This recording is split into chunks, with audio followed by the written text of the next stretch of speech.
I was born in Germany. After my mom met my father in Texas, we went back to Germany.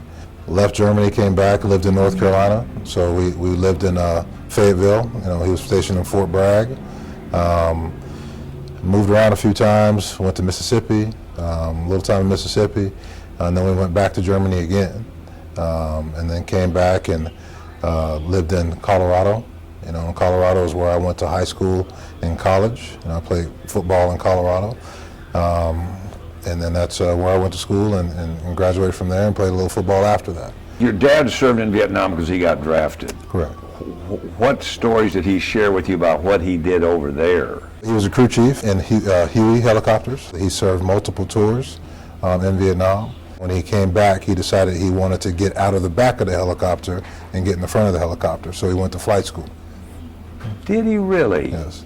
After being in Vietnam, he still wants to fly a helicopter. Yeah. I mean, be in one. Well, he wanted to fly it instead of being in the back of it. He wanted to fly it. Instead of being the passenger, yes. So what happened after he went to flight school? How did his career change then?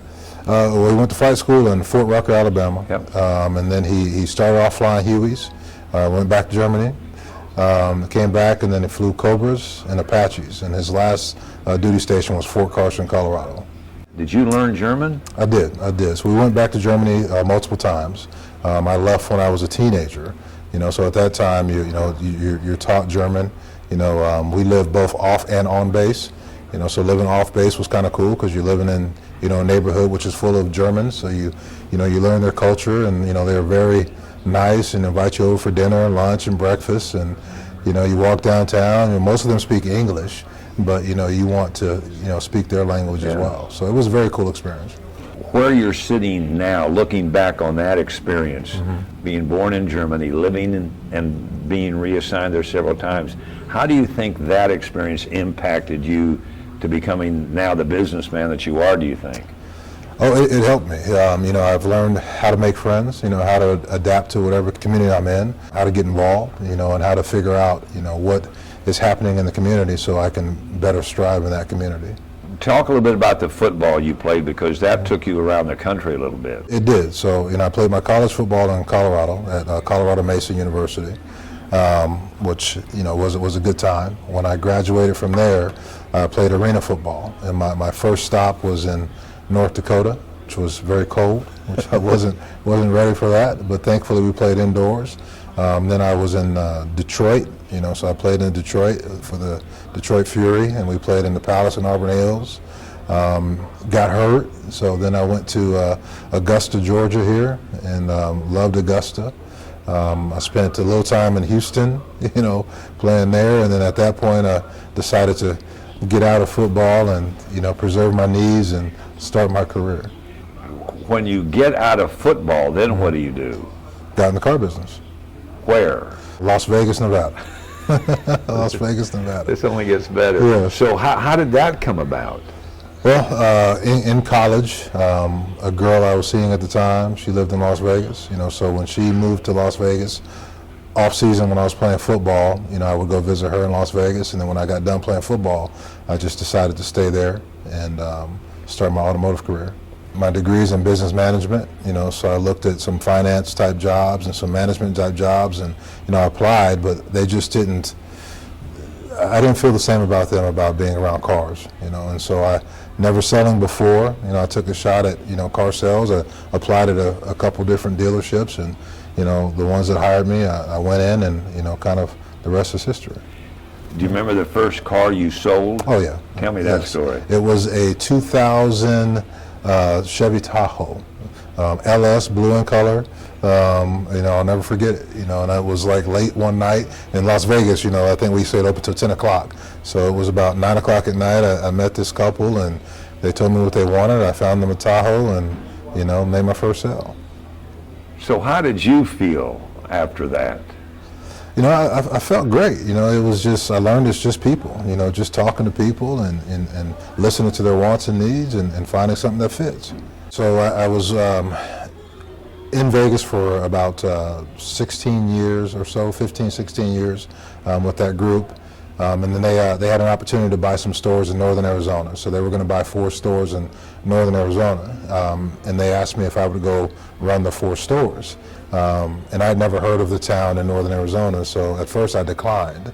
And they said, just go visit. So I went and visited the store. It was a beautiful community, beautiful people, a lot slower than Las Vegas. And, I have a daughter, so I said, this might be a good place to raise my little girl. So ended up, I accepted their opportunity to go manage the multiple franchises in Prescott, Arizona. And that was my stop before coming to South Carolina. So how was it going from financing to now overseeing 4 different car dealerships? Yeah, so I went from finance to sales manager, from sales manager to general sales manager, from general sales manager to general manager. So I ran, at that time, it was one of the top 3 Chevy stores in the West Coast. And so in the West Coast, we were one of the top 3 Chevy stores. So that store was a very successful store, won Dealer of the Year 6 years in a row. When they asked me to oversee multiple stores, I found it as an opportunity to do something different and maybe build some skill sets I didn't currently have. So I went there, and at the time, they had Hyundai, Buick GMC, Toyota, and Subaru were the brands that were in Prescott. So I oversaw the stores in that campus for a little while, and then ended up focusing on just one of the stores towards the end there because we had grown the campus so much. It was, we had put general managers in the other stores, so I just focused on one store at that point. Yeah. When you have a dealership like that sells different brands of cars, how does that differ from, say, having a Chevy dealership and all you're doing is selling Chevy cars, and now you've got a variety? Is there a different tactic that you take as a salesperson? Well, the salespeople could only sell the brand whose rooftop they were under. What was your mindset when you decided to branch out yet again? The group I was with, they allowed me, the opportunity to partner with them in a Chevy Buick GMC store in 2016. So that was my first taste of ownership and what it was like to be on that side. And I enjoyed it. And I saw the benefits of being an owner and kind of how you could help, other people achieve their goals, even just being a partner. So within the last couple of years, I kind of set my mind on, one, how can I do that at a bigger scale? How can I, affect lives, and do it the way I want to do it? So being an owner was part of that. But the biggest thing is, I've told anybody who's known me that I want to get back to the Carolinas. It was always something that I looked forward to. From my time in Fayetteville with my dad, I spent a little time in Durham. One of my really good friends from high school lived in Charlotte, so I would come out and see him all the time. And then my time in Augusta. I really love this area of the country, and it was kind of one of my goals to get back there. So when I put feelers out to manufacturers who were looking at expanding their dealer network, there was a couple stores in North Carolina and South Carolina that really appealed to me, and that's how I found this store. So tell me how you found this store. Is what you're telling me you wanted to move back here and become an owner of a dealership? Is that Correct. All right? Correct, yeah. So you have these feelers out, and you've got some good prospects. Yep. So how do you end up in Honea Path in Anderson County? One of the guys who represented Chevrolet when I was with the Chevy dealer went over to Ford. He called me one day and said, hey, let's go to lunch. So I went to lunch, and he said, hey, we got some opportunities, in the East Coast. Let me put you in touch with some people. And so that's kind of what he did. He put me in touch with some people. And one of the guys that called me said, hey, I got this little store, in upstate, South Carolina. I said, perfect, where's it at? He said, Honea Path, is what he said.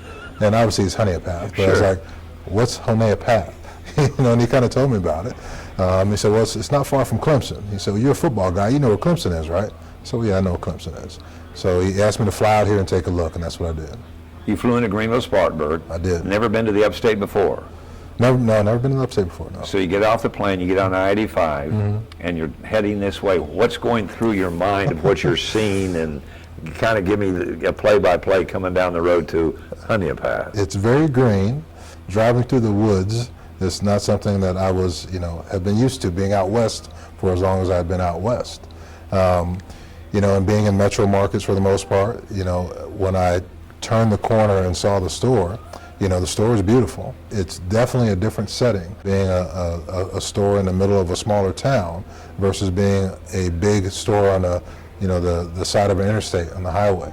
So it was definitely I wouldn't say a culture shock, but it'd been a long time since I've been out to the Southeast. It's been what I'd been missing, was the green and the trees, and then seeing a little bit of water. It reinforced the reason that I wanted to come back out this way. How do you go about acquiring a dealership? Oh, well, it's definitely not easy. That I will say, and really that's another reason why I'm doing this, is to show other people the opportunity, or how to take advantage of this opportunity, the steps they have to take if this is one of their goals. If you want to own your own business and being a dealership where you can affect the communities you're in and the lives of the people, it's a good goal to have, but it's not easy, and it's not a path that most people know how to take. But the first thing you do is you raise your hand with a manufacturer or manufacturers and let them know you're interested. And obviously they'll put you in a pool of candidates once they vet you and make sure that you have the qualifications or the means, the capacity, the competency, to become a dealer. And then at that point, they'll start sending you opportunities. This store has been in this location, I want to say, around 5 years. Beautiful image facility. First store was actually behind us where the Spinks gas station is. And so the store has been in town for about 30 years, but they spent a few years in the north side of town, at another location while they were building this facility. But Carolina Ford has been in this Honea Path, Belton community for nearly 30 years. Are your sales not generational? You sold it to my granddaddy, you sold it to my dad, now you're going to sell it to me. Is that kind of the way it works in a small town like this?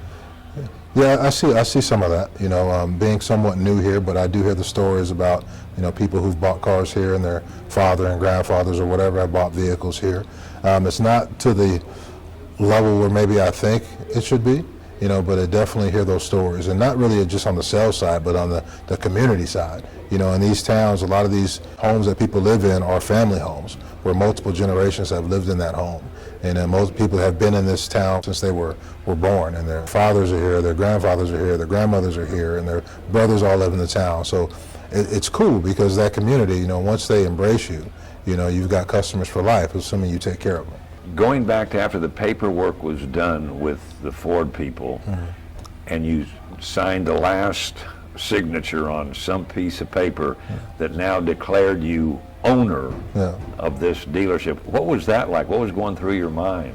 It was surreal for maybe 2 months afterwards. When you start in any career, even if that's your goal, it's hard to see that you live that goal or that dream, and I don't think it really hit me until they put the name on the building.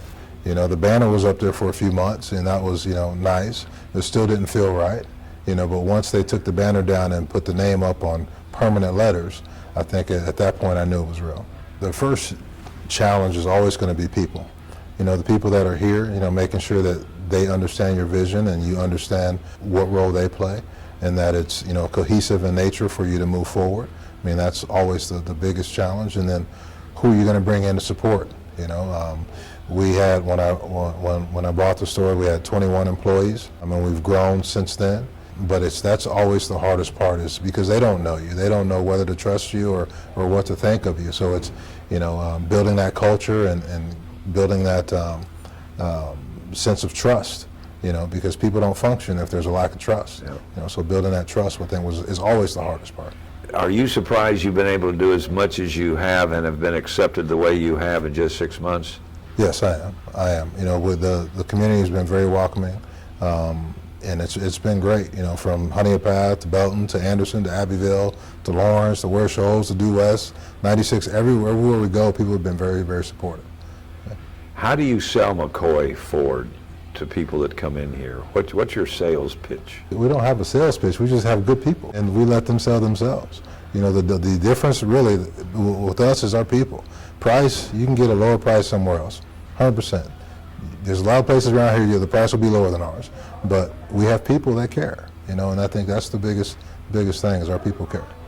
So what you're telling me is, sell me the car, and you'll take care of me for the life of that car. That's right. And that's what you're after. That's right. That's right.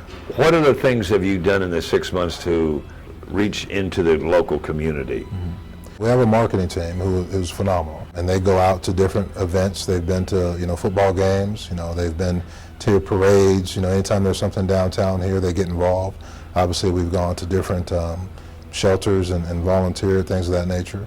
We had after the hurricane, we had a cookout here, on site, invited the local community, to have hot dogs and hamburgers and, just enjoy the time. We've had multiple functions here, at the dealership inviting the community. But really we have a team that goes out and gets engaged in the community and volunteers their time. And one of those things that you became involved with was Celebrate Anderson in a unique way. For those that don't know, tell us about that experience. Yeah, so we went to Celebrate Anderson, and that was a phenomenal experience. We took some of our vehicles there and had some of our vehicles right in front of the stage there, and gave people front row seats, to listen to the concert and participate in the activities, and sit in the back of a Ford truck and enjoy the concert. Yeah.